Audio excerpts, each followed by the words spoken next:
First, I just want to thank Ali and Livia for organizing this. A ton of work, months of work went into this process, and I'm really excited to be speaking with all of you here tonight. I also want to thank all of you for coming out to see all of our presentations. A lot of work from all of us went into this, and these are all projects we're very passionate about in our community.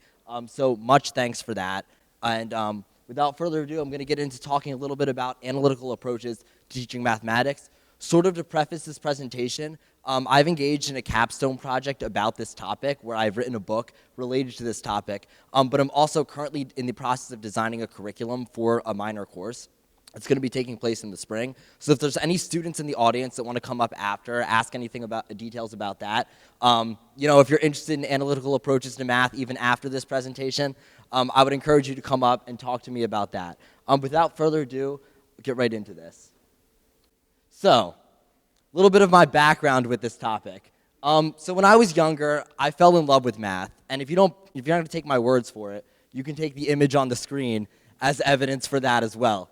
But I grew up with such a fascination for numbers that it was how I actually interpreted the world.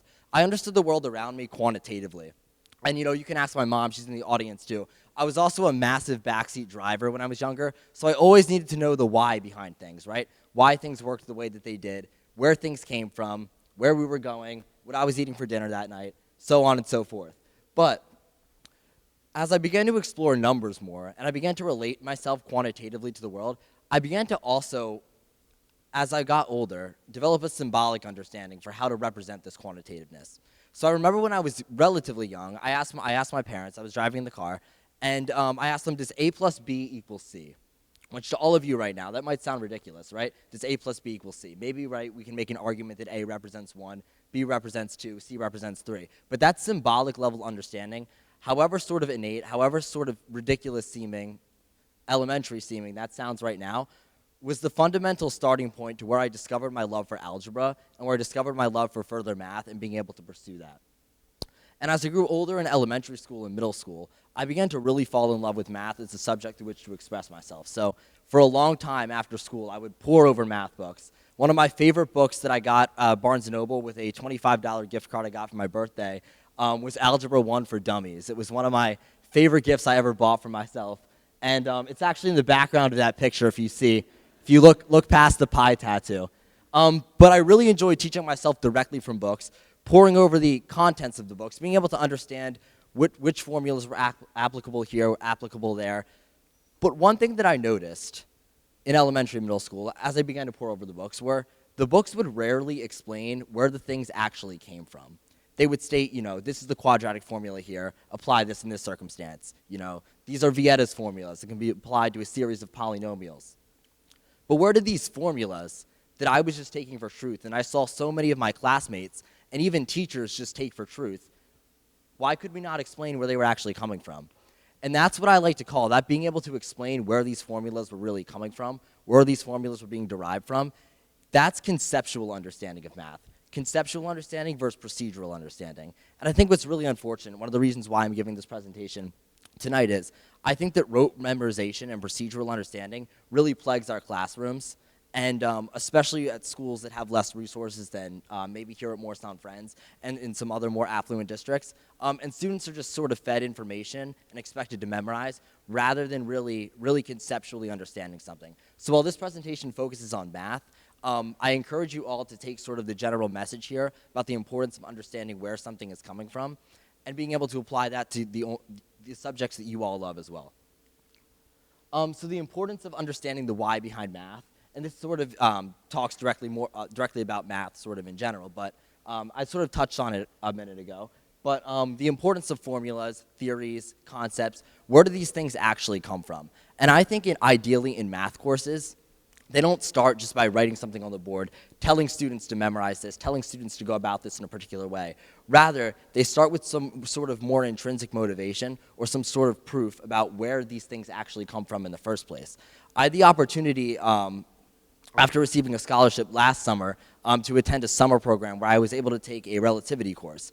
And one of the things I loved about that course so much was the professor, who was a Harvard postdoc, so he was a little bit above all of our comprehension levels at the time, but he would derive Einstein's field equations on the board. He would put up all sorts of stuff on the board. And, you know, my friends and I at this program, we struggled in the library for hours upon hours upon hours. But when we would come into class the next day, we would have the most beautiful, open, collaborative discussion about where these things were coming from. And so I think that we should be structuring classes more like that. We don't have to go as extreme, with the difficulty, but structuring classes more like that so that students have the opportunity to understand where things are coming from and to understand that not just from a teacher's help, but on their own as well. And what benefits does conceptual understanding have over rote memorization? So why am I here tonight preaching about something that may or may not actually affect you guys? Well, I'm here to tell you that it will. When you understand something conceptually, you're going to gain a greater appreciation for it in general as well. And you're also going to gain a greater appreciation for its applications to a multitude of other fields. So when you conceptually understand math, for instance, you're able to apply those concepts in math to physics, to economics, to even social studies, which I've found to be interesting because I also have a side passion for history as well. But interestingly as well, even math can be subdivided into different specific like subjects that are a little bit different when you approach them conceptually. So my book focuses primarily on algebra, but in this presentation, I'll also talk a little bit about how to conceptually approach geometry and calculus as well. So strategies that teach to the why. And these strategies are really centered around in my book, but I did a lot of research. I did a couple of months of research last spring about how these strategies can be applied to the classroom. But a lot of research that I noticed about these strategies were taking place at the university level. And I'll tell you that was extremely unfortunate because in high school, in secondary school, we should be taking the opportunity now to build students up and to direct them and to really hone in on their passions before they move on to something advanced, right? Before they move on to studying math in college, before they move on to studying whichever pursuit they want to, we need to really drive forth the importance of understanding these things conceptually, approaching these things analytically. Most important though, like understanding the why behind where things are coming from so that students have an advanced level of understanding and are truly passionate about something. But a few strategies specific to math courses that I found to be really helpful and that I would ideally bring to the high school classroom are proof. So proof is typically reserved for college level classes, right? In a college level math class, you'll often be asked to prove things, you'll be asked to derive things, you'll be asked to extrapolate proving something else to a system of something else. You'll do all sorts of proofs.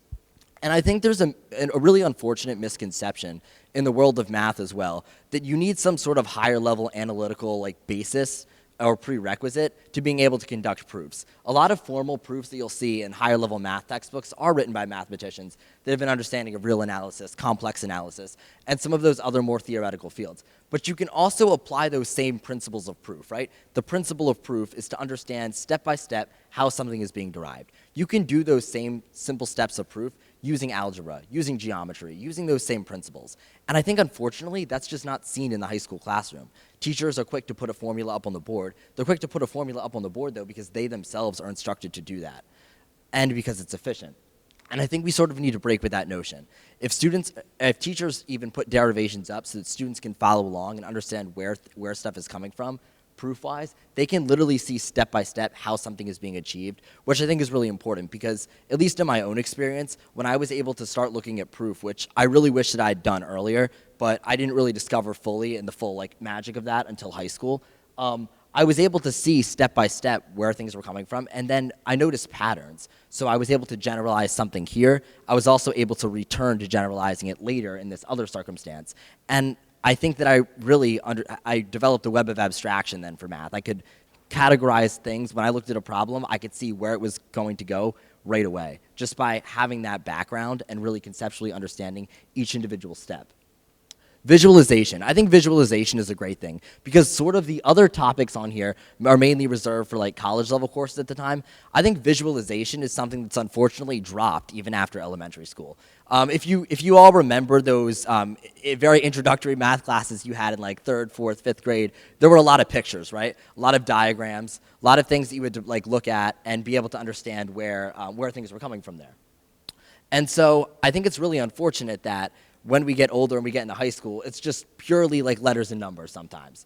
But using graphs, even when graphs aren't necessary, drawing things out, even when drawing things out isn't necessary, referencing visuals, even when they're not explicitly necessary, is extremely important to actually seeing geometrically, conceptually, visually, right, where things are coming from. So a good example of this would be when people talk about calculus concepts and they sound very abstract. If you just draw them out, it really takes away a lot of the abstraction.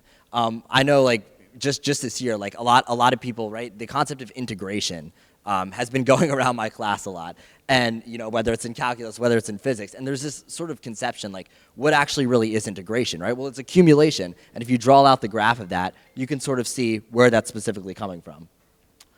Concept mapping.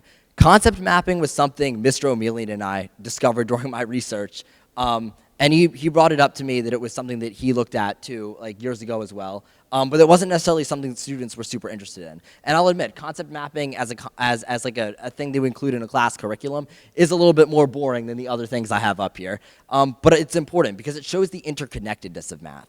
Maybe not so much individually proof, like the construction of where concepts are coming from, but it shows the interconnectedness of math. How is this topic in geometry related to this topic in calculus? A concept map would draw the line between the two concepts and state the relationship going this way and the relationship going that way. So students start to build their math toolbox as to where these things are actually coming from. And lastly, and probably my favorite, you can tell I like to talk just by being up here this much, is discussion. And discussion is something that's prominently featured in the best English and history classes. And I think that it's really unfortunate that math classes often involve students just staring at a board, or worse, staring at their phones while the board's in the background. But I don't think that that has to be the case. I think that students are able to discuss math concepts in the same way they discuss English concepts, the same way they discuss history as well. And I do not think that students should have to feel limited, because something is quantitative and not qualitative, and just because something has an objective answer per se, does not mean that it cannot be discussed and the individual principles of it cannot be referenced. And so I think that it's pretty unfortunate that that's not included more. I know there's been a trend at some boarding schools like Andover, Exeter. They've started sitting students down. They brought Harkness to math classes, which I think is a fascinating concept. And students are given problem sets to work on ahead of time. They come in and they completely discuss the problems. So the teacher has to sit back while students might make mathematically inaccurate statements, and just to correct them later. But the powerful message between students being able to connect over problems and understand where things are coming from on their own is really important, and these students see great success from that. So what am I currently doing? I touched on this a little bit, but I'm authoring a book on analytical approaches to math. The book focuses mainly on algebra, so if you're interested in that, I actually just finished the rough draft. I can send anyone a copy that is interested. If you're interested in further reading, I'm also working on a minor course, so as I said earlier, if you're a student that would potentially be interested in taking it, I don't know if it's going to run at this time during the A2 block or the A3 block, but Mr. O'Mealian and I are trying to work out the kinks of that. But go ahead and reach out. I would be happy to talk to you about that. One of the things I'm also really proud about, this sort of connects here, and is going to take me into, and I won't take up too much more time, I know you guys want to have the intermission, I want to talk a little bit about how all of this connects to equity in education. And this connects to equity in education personally for me. When I was growing up, my family, when I was much younger, my family didn't have necessarily a lot of additional financial resources to be allocating towards other educational opportunities. But studying through books, studying other materials, referencing online materials, bringing this whole web of math to me, really promoted me to understand the importance of being able to give back to my community in that way, promote who I see as like younger versions of myself that are passionate about this same subject, right? And one of the ways that I give back is through serving as a volunteer tutor on Schoolhouse World. And I think Schoolhouse World's a great program because there is such diversity from socioeconomic backgrounds, from geographic backgrounds, from any sort of background you can think of in students that are on this platform, but they all have a common goal, and that's to help each other learn, succeed. And it was a startup founded by an MIT student, and it's now an affiliate of College Board and Khan Academy. So a lot of students are able to volunteer on there and help other students that are in positions. So it's very much an equity-focused institution in mind, and that's one of the reasons why I volunteer for it, even though it's just volunteer work. I would also encourage any of you, especially juniors and seniors in the audience, and freshmen and sophomores that are getting older. if you do well in the SAT, you do well in a certain subject or an AP exam, and you want to tutor people for free and be part of this mission for equity in education, I would absolutely encourage you to think about joining Schoolhouse.world and participating. The students on there are so grateful, and it's overall a great experience. And yeah, so pretty much the thesis here is, though, I seek to in my life, and I wrote about this a lot in my college essays. This has been a conversation over dinner quite a bit, but I really found that when I get up in the morning and when I look towards my future, one of the goals that I have in life is to help promote and advocate for equity in education, specifically really socioeconomic diversity in education, while also providing quality tutoring resources that promote conceptual understanding. And some considerations that can be taken into account for this, though, especially in regards to instituting programs in schools. And I left this slide last intentionally because I think that it's very pointed in being part of the mission and being able to change, and because I don't necessarily have an answer to these questions that are on this board right now, are how can conceptual understanding be instilled in schools, right? We have specific strategies for that, but we also know that there's limitations, that schools without funding already have severe inability to bring students up to even just standard Department of Education levels as they are, without mandates issued about certain levels of conceptual understanding as they pertain to math. But if we're actually able to help revise some of those standards, help give teachers resources to be able to implement things like proof, concept mapping, and other more niche strategies into the classroom, perhaps we're able to make a change there. But what I encourage you all to think about, it doesn't have to necessarily just be in the context of math, it can be in the context of any subject you like or any mission you like. How can we involve the community like that to help actively promote resources towards one common goal? And I think this sort of is a very specific example of that. And so it's in the context of the Department of Education. How can we help bring resources together to promote this goal of promoting conceptual understanding in the field of math? I ran through a lot of time today, but I really appreciate you guys coming out and listening to this presentation. I don't know if you can tell, and I hope you can, but this means a lot to me. It's something I'm actively looking to pursue in college and beyond.